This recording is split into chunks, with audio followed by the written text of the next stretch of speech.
ada yang bisa saya bantu?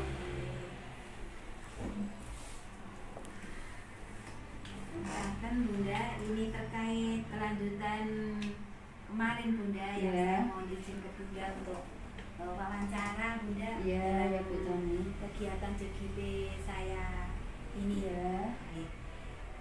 Bagaimana Bunda, ini tidak menyita waktu Bunda istirahat? Insya Allah tidak, monggo. Saya persilahkan. Memang kalau bisa dimulai monggo. Saya siap. Iya, matur nuwun sangat Bunda. Iya, ya.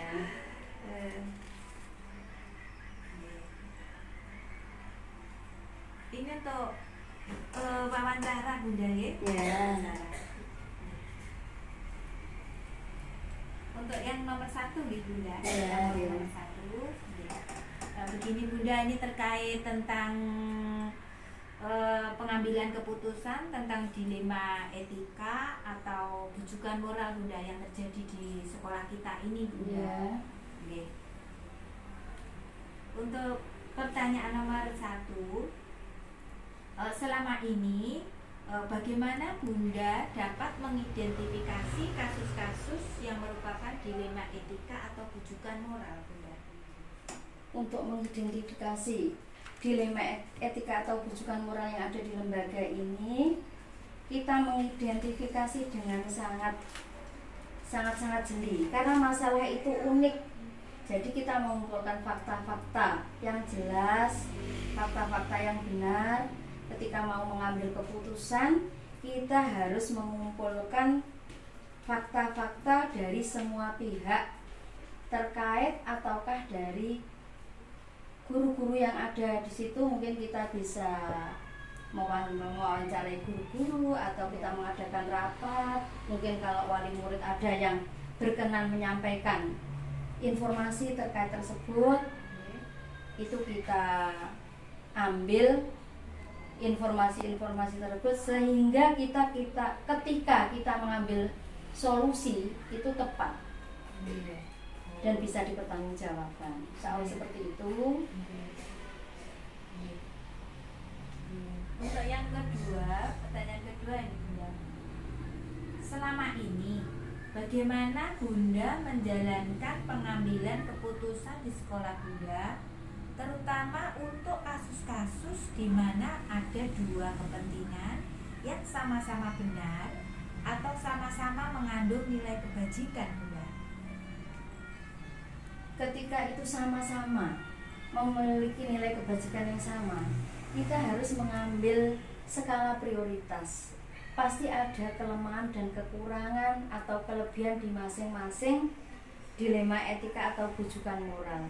Jadi kita harus mempertimbangkan masa-masa dan kita mengambil salah satu yang benar dan yang faktanya memang benar-benar valid.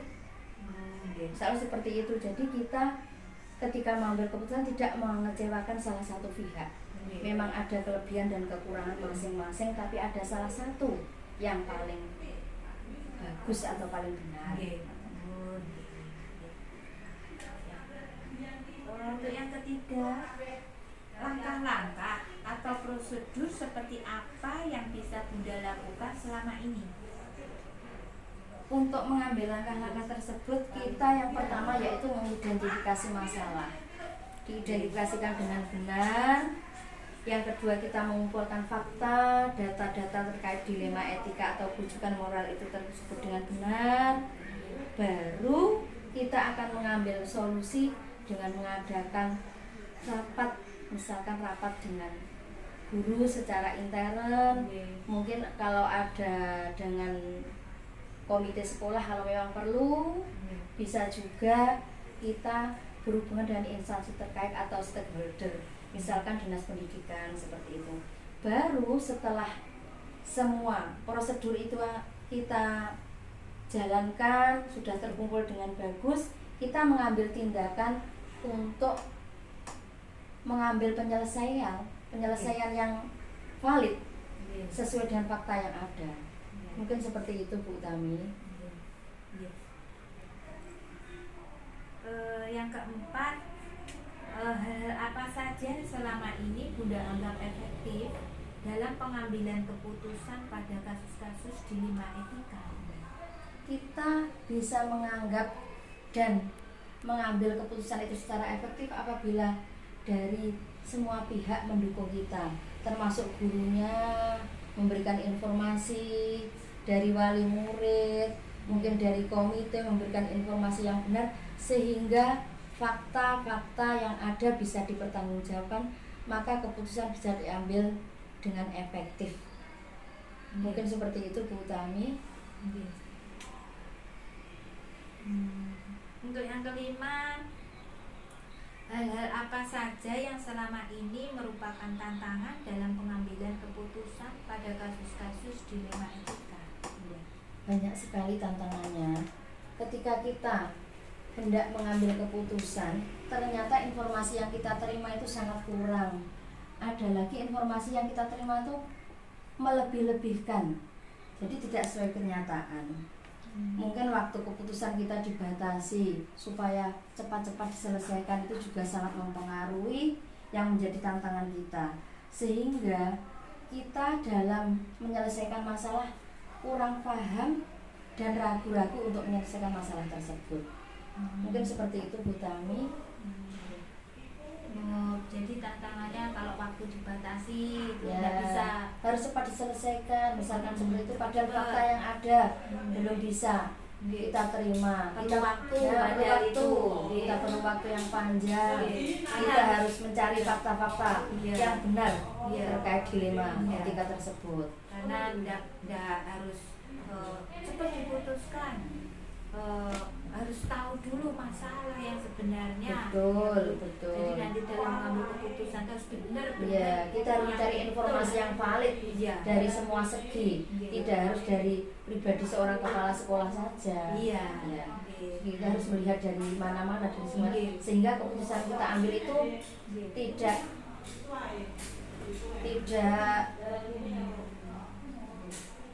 tidak valid, sehingga yang diambil itu harus valid dan bisa Iya. dipertanggungjawabkan. Kalau Seperti itu. buru-buru ya, Bu. Ya, kalau Kalau buru-buru buru-buru takutnya ada tidak valid. ya hasilnya tidak valid. Iya. Iya. Harus itu waktu harus.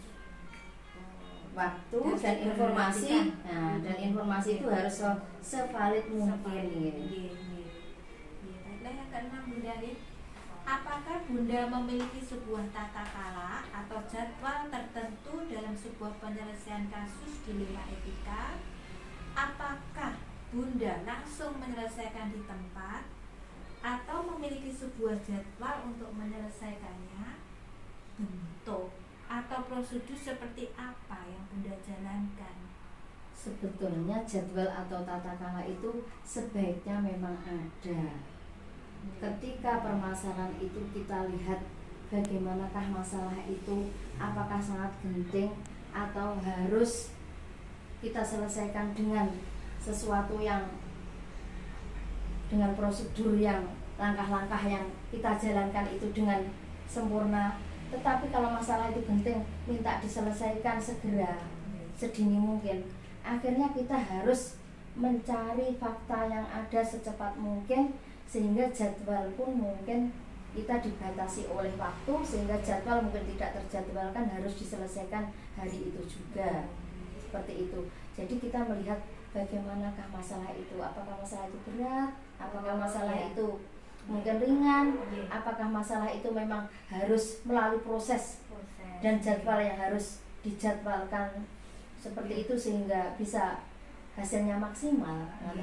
Karena pertanggungjawaban itu berat ketika kita mengambil keputusan tidak valid seperti itu.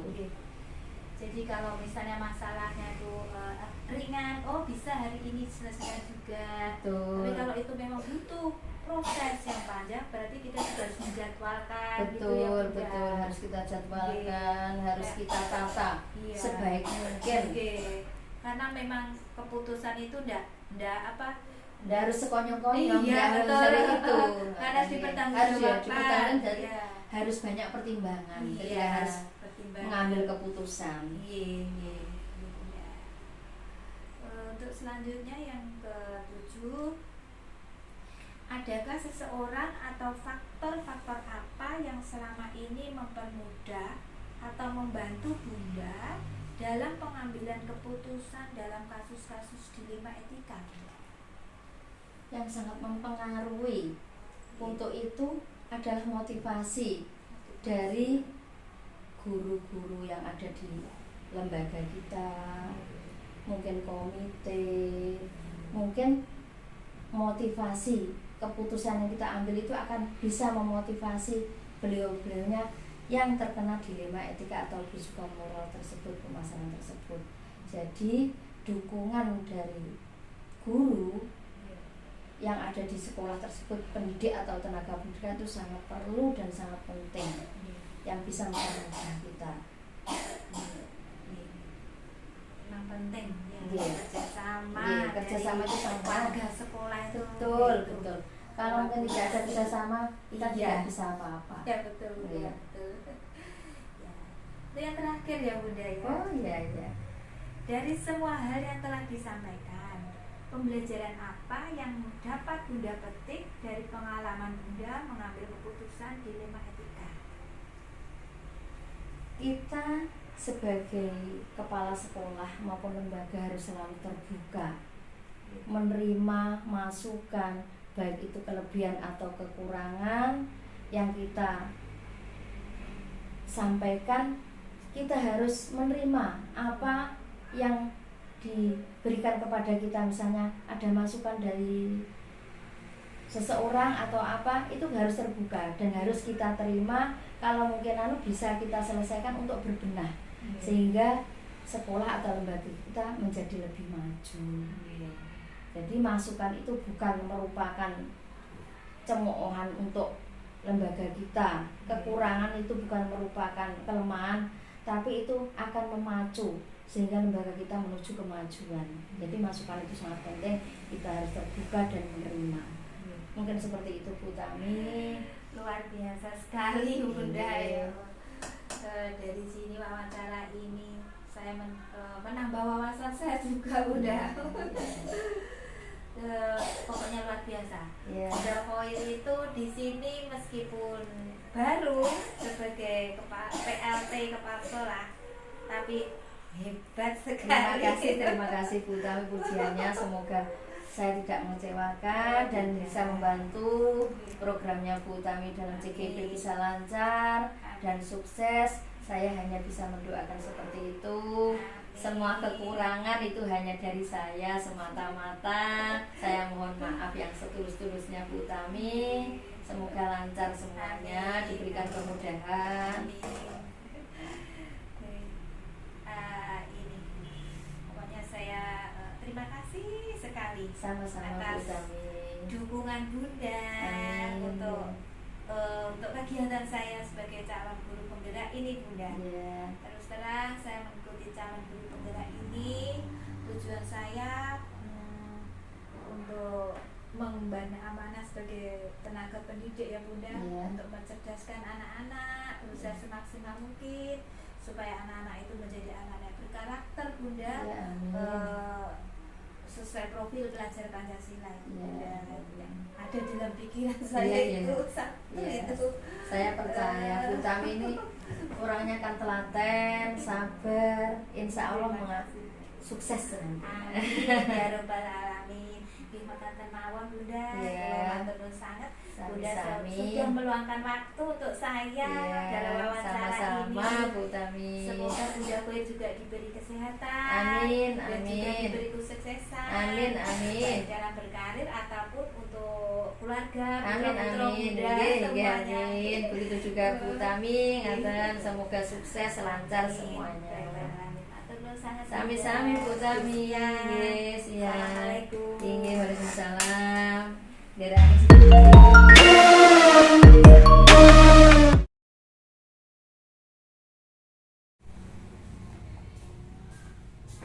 Assalamualaikum. Waalaikumsalam Bu Ut. Monggo Binara. Binara Bu Ut. Gimana kabarnya, sehat? Alhamdulillah baik Bu Rate. Rate sendiri gimana? Alhamdulillah. Baru sakit Bu Ut. Ya Allah, sakit apa Bu Rate?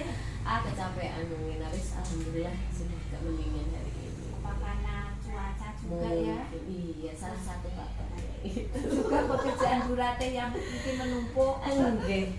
terforsir. Gimana? Ada yang bisa dibantu? Ini Bu Ratih. Ini soal kemarin saya telepon Bu Ratih kemarin untuk ini ke Bu Ratih, pemenuhan tugas dari diklat saya mengikuti calon guru penggerak Bu Ratih. Nah ini nanti materinya itu tentang ini Bu Ratih, pengambilan keputusan yang Bu Ratih alami. Pengalaman Bu Ratih dalam mengambil keputusan. Oh iya. Berbasis nilai-nilai kebajikan Bu Ratih, dilema etika atau rujukan moral. Siap. Ngapunten ngrepoti Boten. Bu Ratih. Boten santai ini tadi obat. Oh iya, alhamdulillah. Kalau nggih nembe pondok Ramadan. Oh, boten. Alhamdulillah. Langsung meluncur ke sini. Nggih. Bisa kita mulai Bu Ratih? Monggo. Bisa saya bantu. Untuk mewawancarai Bu Ratih. Sebisanya ya Bu. Ya nggih, Bu Ratih. Soalnya juga masih baru, sama-sama belajar. Belajar nggih. Terus ini Bu Ratih.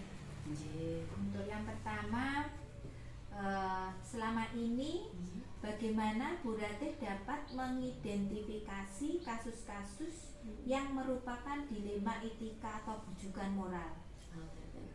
Jadi ini terkait masalah yang sering kita hadapi di sekolah nih Bu. Iya. Yang namanya instansi, sekolah, bahkan di keluarga sendiri itu pasti yang namanya masalah itu selalu ada. Yang membedakan apakah itu masalah masuk di dilematika etika atau masuk di rujukan moral. Kalau kita mengidentifikasi mana sih yang masuk di dilema etika, itu ketika ada dua pernyataan atau lebih yang benar, sama-sama benar, namun nilainya itu bertentangan, saling bertentangan. Karena ini podo-podo api tapi ini crash, ngoten bahasa Jawa nih. Nah, itu masuk di dilema etika. Kalau yang satu lagi tadi apa rujukan moral, itu karpe bener ning salah. Nah, itu termasuk yang dilema rujukan moral, dan itu harus memang kita benar-benar saring agar yang baik memang tetap baik, yang kurang baik kita ganti. Seperti itu Bu. Untuk yang kedua, selama ini bagaimana Bunda menjalankan pengambilan keputusan di sekolah Bunda? Terutama untuk kasus-kasus di mana ada dua kepentingan yang sama-sama benar atau sama-sama mengandung nilai kebajikan. Terkait hal tersebut, ini juga barusan juga saya alami. Maksudnya ya sering sekali kita alami di sekolah. Jadi ketika kita mau mengambil keputusan, itu hubungannya dengan tanggung jawab. Bagaimana keputusan yang kita ambil ini sukses enggak ya ketika dijalankan, seperti itu. Kayak waktu kemarin itu kegiatan, ada beberapa kegiatan sekolah yang memang perlu kita musyawarahkan bersama dengan wali murid untuk kebaikan anak didik, terutama ketika kita membahas program-program untuk kemajuan pendidikan anak-anak, otomatis banyak sekali saran-saran yang masuk dari wali murid, tentunya saran-saran yang membangun. Nah, di situ kita harus memilah-milah, mengidentifikasi dulu. Misalkan kita ambil contoh kegiatan outing class gitu ya Bu, yang sederhana aja. Misalnya kita bahas terkait kita mau mengadakan outing class misalnya mau ke kolam renang Jaas. Itu kayak yang saya alami kemarin itu, ada beberapa wali murid yang setuju, pertimbangannya karena jaraknya dekat, juga biayanya ringan. Ada juga yang tidak setuju karena di kolam renang itu cenderung bahaya untuk anak-anak. Mungkin nanti anak-anak bisa terpeleset, mungkin nanti ada anak-anak yang terkena ultraviolet. Nah, akhirnya dari situ kan sama-sama podo-podo bener karepe tapi bertentangan itu tadi. Nah akhirnya ketika ada masalah seperti itu ya saya buka kesempatan pada wali murid, ayo kita bahas bareng-bareng enaknya bagaimana. Misalkan kita tidak jadi ke kolam renang, apakah ada alternatif solusi yang lain? Kalau iya monggo, kita mau kemana? Nah, misalnya kan kemarin ada yang usul ke itu Agro Park, ada yang ke Green Park, ada yang ke PHD. Nah kalau PHD kemarin itu hubungannya dengan akomodasi juga, takutnya nanti memberatkan orang tua, jadi ya kita skip dulu. Jadi seperti itu. Saran-saran masukan tetap kita tampung, baru nanti kita mengerucut ke satu sisi. Oh iya, musyawarah yang terbaik. Iya. Tujuannya tujuannya kan demi kebaikan. Betul. Selanjutnya untuk yang ketiga ya Bu Rade. Langkah-langkah atau prosedur seperti apa yang bisa Bunda lakukan selama ini? Ketika ada masalah tadi ya. Ketika ada masalah itu yang biasa saya lakukan itu pertama identifikasi masalahnya. Ya masalahnya itu apa sih? Perlu segera diselesaikan apa bisa ada jeda waktu untuk memusyawarahkan ini tadi seperti kita identifikasi masalahnya bagaimana, positif negatifnya, kelebihan kekurangannya itu bagaimana. Setelah itu nanti kita ambil faktor pendukung.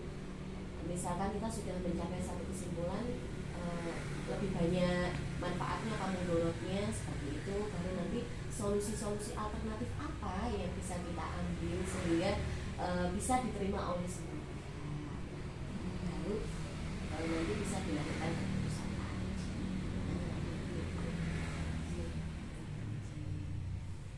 Terus yang keempat ya Bu Rade.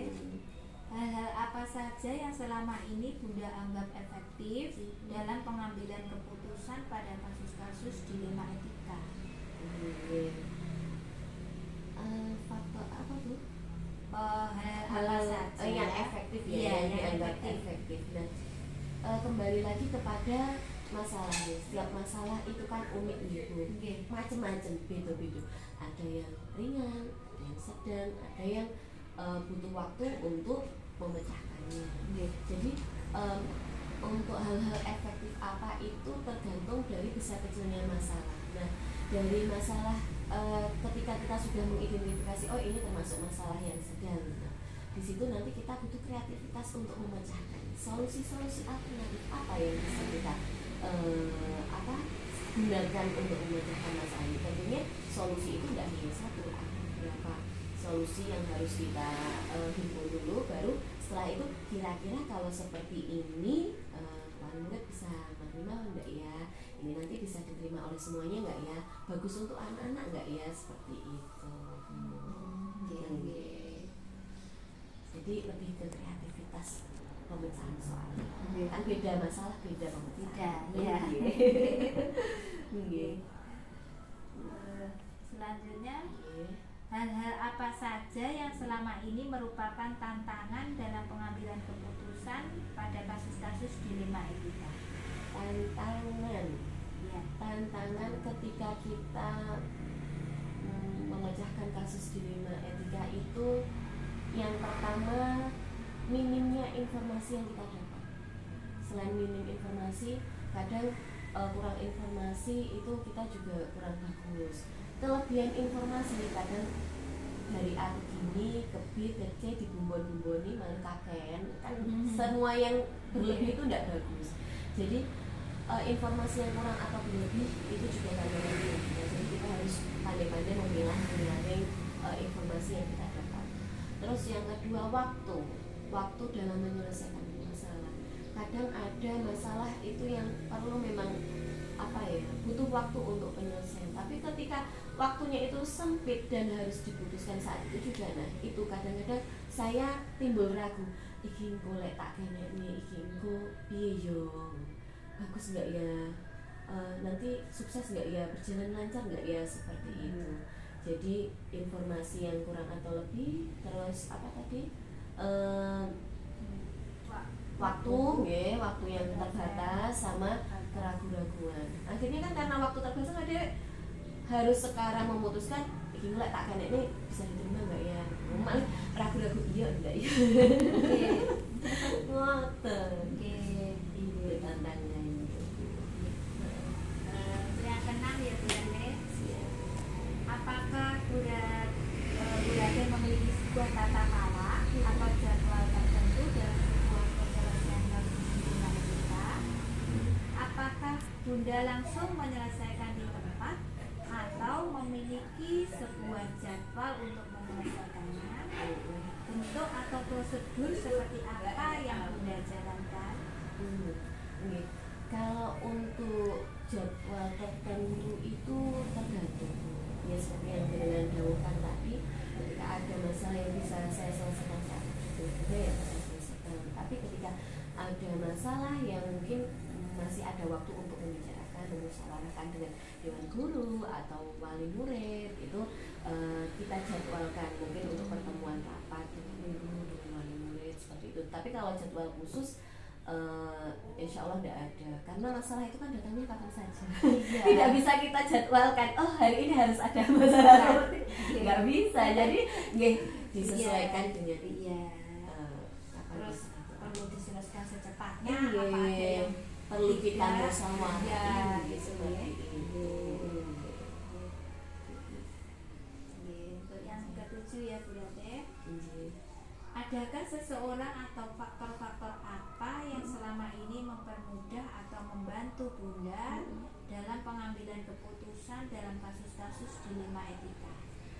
Faktor-faktor yang membantu banyak sekali, utamanya saran, masukan yang membangun baik dari dewan guru ataupun wali murid terhadap program-program sekolah, itu sangat membantu sekali saya dalam pengambilan keputusan. Karena walau bagaimanapun program sekolah ini kita buat untuk kemajuan pendidikan anak-anak. Jadi yang kita utamakan di sini adalah bagaimana pendidikan anak-anak ini bisa maju, programnya juga bisa berjalan dengan baik. Nah, saran-saran yang membangun itu kita tampung, kita seleksi, oh ini bagus masukannya, kita terima, terus baru kita jalankan sesuai prosedur.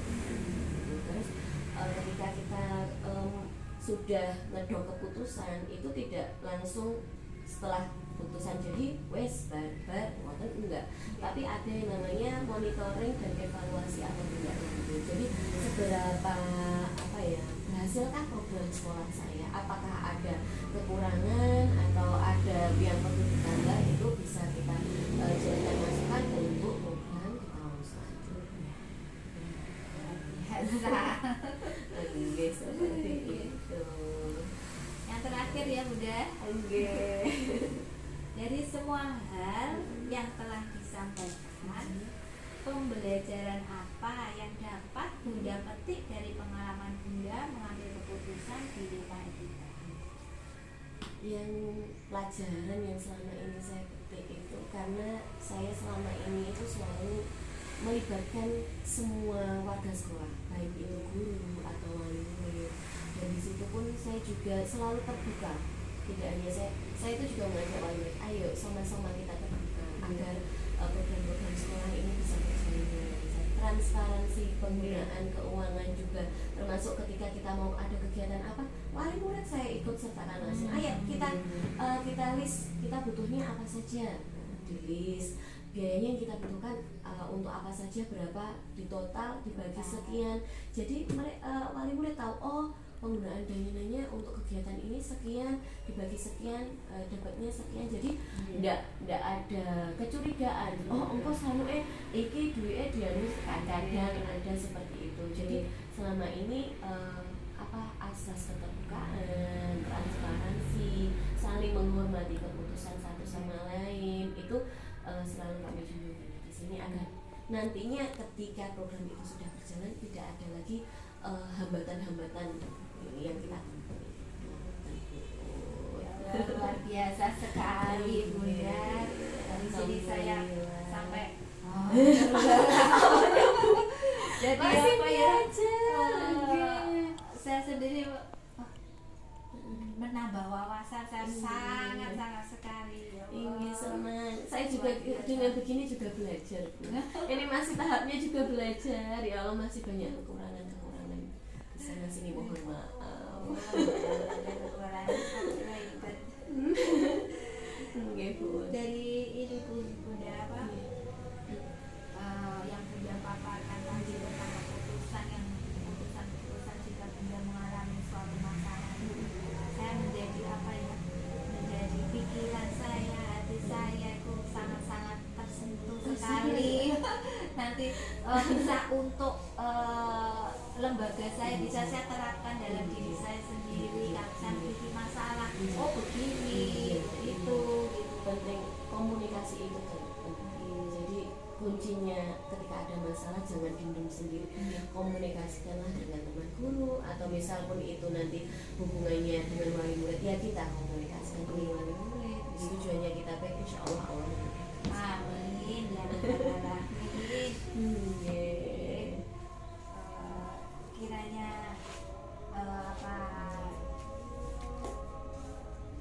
apa ini? Ya, wawancara ini saya akhiri sampai sekian dulu Bunda. Saya terima kasih Sama-sama, sekali Bu. atas waktunya yang diberikan pada saya. sama-sama. Sampai menyita waktu Buatan Bu, senang bisa membantu. Sukses selalu jadinya. Amin. Bunda, semoga Bunda senantiasa mendapat diberi kesehatan dan kebahagiaan. Amin. Tunggu. Oke, matur nuwun Sami. pun pun Oke. Langsung lanjut kembali ke sekolah dulu. Kula aja matur nuwun Bunda. Ampun kapok-kapok Menambah wawasan saya. Biasa. Matur nuwun Bunda. Sami-sami ngatas-ngatas Bu. Assalamualaikum.